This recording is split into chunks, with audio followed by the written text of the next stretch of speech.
Thanks, Angelica. Now, we are a nation of dog lovers, but a new study out this week has led some vets to urge people to stop buying certain dogs until breeding issues are addressed.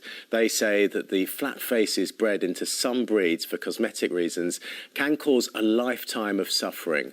With us in the studio to discuss this and look at ways forward are Dr. Dan O'Neill, one of the authors of a new study, Anna Ewers-Clark, a vet with the animal charity Blue Cross, and Sonia Saxon from the Bulldog Council Breed Club, and her dog, Martha. Good to see you all. Thanks very much for coming in. Dan, your research is leading the way worldwide. Why is it so important? Thanks, Sean. This is a wonderful opportunity to chat about this. Dog breeds were invented 150 years ago. They've always changed, but we're now at a pivotal moment when we have evidence that can help us direct the future change. Breeds such as Bulldogs have become hugely popular. They are lovely dogs from a personality point of view, but unfortunately the evidence says now we have severe health issues with the breed.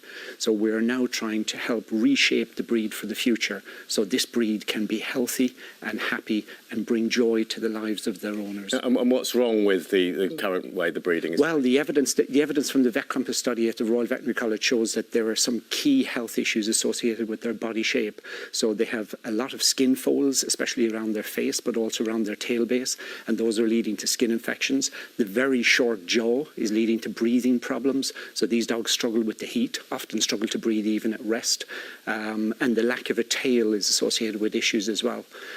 Also, they're very prone to obesity, they're very prone to skin problems.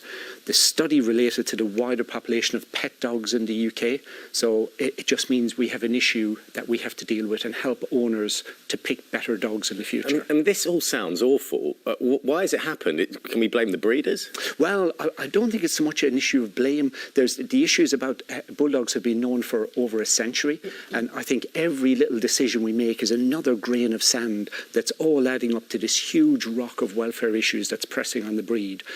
But with good thinking and good planning now and the work from the British Bulldog Breed Council, we can find a good route forward for this breed to protect the breed. Well, let's hope so. Anna, you're a vet with the animal charity Blue Cross. You've seen pugs and bulldogs come into the Blue Cross hospitals and even to the rehoming system. Why is that? Well, I think, unfortunately, people do get drawn in by these lovely dogs. They have fantastic sort of personalities. They have these really cute little baby faces. But if you see one of these guys on an advert or on social media, and perhaps if you don't do the research into some of the consequences of the more extreme examples of the breed, you can be left with a number of health problems, as Dan's just said. So for us at Blue Cross, we do unfortunately see a lot of these dogs coming into our hospitals with health problems, skin problems, sort of breathing problems, stomach problems as well. And people don't always have the financial means to help them or the ability to provide them with the special care that they need. So we're there to support them as vets with the treatment, but also in those sad cases where they do need us to find them perhaps a new home. So we're providing that support for these kinds of breeds because people aren't prepared and aren't aware of the issues we've just discussed. Yeah, we're not blaming the owners, of course. I mean, the obvious thing I'm thinking is, well, just ban the breed, but it's not that straightforward, is it? Absolutely. It's really not that simple. And I think we need to get away from this kind of labelling of a breed or a dog as kind of good or bad.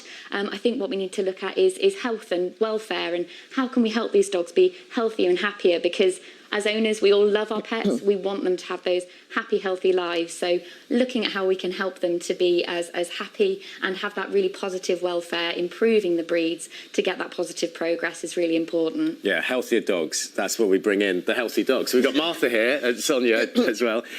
Sonia, tell us about Martha. She's an English Bulldog, and she's bred in the right way, is that? Yeah, she's a Bulldog. So she's a Bulldog, and she's bred to the breed standard. And the breed standard for the Bulldog doesn't call for any exaggerations or unsoundness. But what we find is that the Bulldog comes under an umbrella of Bulldog types that are of different colours, coats. We have toed Bulldogs, micro Bulldogs, fluffy Bulldogs, hairless Bulldogs, and they're all these people are breeding away from the breed standard.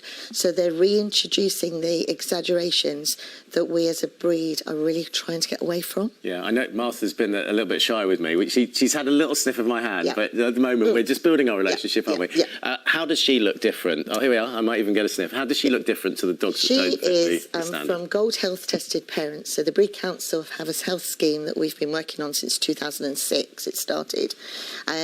But in the last 11 years, we've introduced a health scheme. So to become a gold, they have to have an eye test, the breathing test, which is the BOAS, which we've been involved with for 6 years. But how does she look different to... She looks different because she's not exaggerated. She doesn't have the huge amount of wrinkle on her head. She doesn't. She has really good wide open nostrils, clear eyes. The wrinkle doesn't interfere with her eyes. She's got a good length of neck, big ribs, and she has a tail. The breed standard says we should have all these things. Thank you, Sonia. Dan, what advice would you give to someone who, desperately wants a dog that's got big eyes and has got those features? What would you say? Well, in the UK, there's a group called the Brachycephalic Working Group, an expert group that's working to protect the breed. And there's 3 messages we're trying to give. Number 1, stop and think before buying a flat-faced dog. So if you're thinking of buying one, do your research and think whether you actually want a flat-faced dog. Number 2, if you already own one, be aware of the key health issues. The Vet Compass study shows that, the skin problems, the eye problems, the breathing problems. And number 3, if you're still committed to getting one of these dogs, make sure you get one from a very good breeder that is breeding for moderate conformation.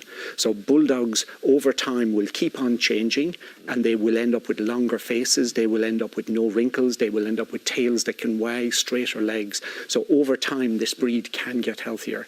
But keep going back to the basic message. Stop and think before buying a flat-faced dog. Yeah, so it's a long process. Dan, Anna, Sonia, and of course Martha. Thank you very much. And use the breed clubs. There's bulldog breed clubs throughout the UK that will give information. Yeah, thank you all very much.